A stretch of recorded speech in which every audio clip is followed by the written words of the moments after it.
I have been working on trust in B2B setting for many years. Well, in the late 90s, new collaborative practices appeared between supply and customer in which trust became crucial to relationship exchanges. Yet, trust remains under-researched, under-theorized, and perhaps oversold. If you allow me, I'll make 4 quick observations. First, interfirm relationships have become essential to the development of organizations. Second, the consequences of eroded trust, according to a recent survey, are decrease of profitability and clients' attrition.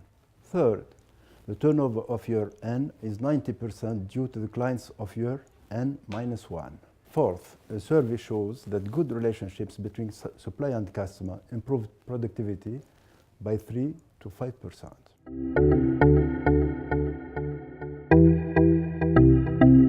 Given these trends, it seems important to discern trust in B2B relationships. Trust can be defined as, I quote, Denise Rousseau and colleagues, 1998, a psychological state comprising the intention to accept vulnerability based upon positive expectations of the intention or behavior of another.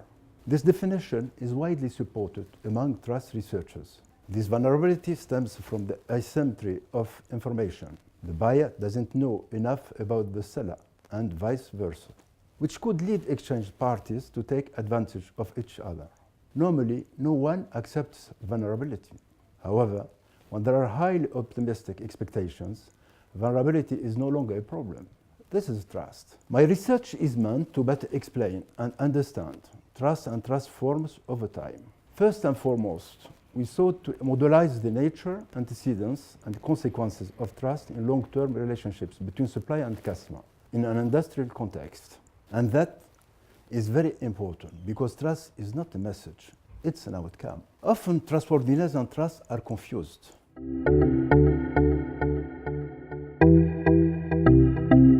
Our findings showed that trustworthiness and trust are 2 different concepts. On the one hand, trustworthiness dimensions are competence, honesty, and benevolence. On the other hand, trust in long-term relationships is a psychological state which resembles a feeling of security towards the exchange partner within a risky situation. If you look at the consequences of trust, what we call behavioral trust, the main variable is the investment in the relationship. In the French context, we did not find the openness in the communication as a proximal outcome of trust. We also endeavored to better understand the affective form of trust in a larger context of B2B interfirm relationships. Our latest findings bring to light a 2-dimensional scale of the affective trust, namely sentiment of security and affective attachment. Last but not least, because trust evolves, we investigated how trust changes over the course of a relationship by assessing calculative, cognitive, and affective trust, as well as their drivers, with respect to the different relationship stages.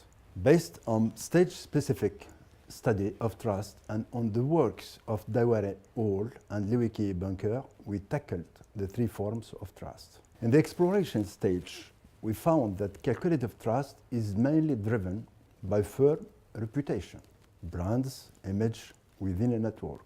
Calculative trust in the exploration stage, when working with a new supplier, a buyer is always a bit wary. Trust is still subject to the evolution of the cost-to-benefit ratio. So, implicitly, there is a kind of behavioral control from the buyer because the supplier fears the consequences of being opportunists. This trust occurs at the interfirm level, meaning between firms. The supplier's reputation as a driver of calculative trust serves as a hostage and dissuades him from violating the buyer trust. As the relationship evolves, supplier and buyer's interaction could become more coordinated. A rise in calculative trust ensues, allowing them to move on to the second stage, expansion. In the expansion stage, cognitive trust arises from accumulated knowledge with the supplier. This form of trust is driven by sympathy, conflict resolution, and communication, in addition to calculative trust. These cognitive assets allow the buyer to make prediction with a certain level of confidence about the likelihood that the supplier obligation will be fulfilled. To trust is to know. This form of trust occurs at the interpersonal level. Finally, the growth of cognitive trust leads to the emergence of affective trust in the maintenance stage. It's like a mutation.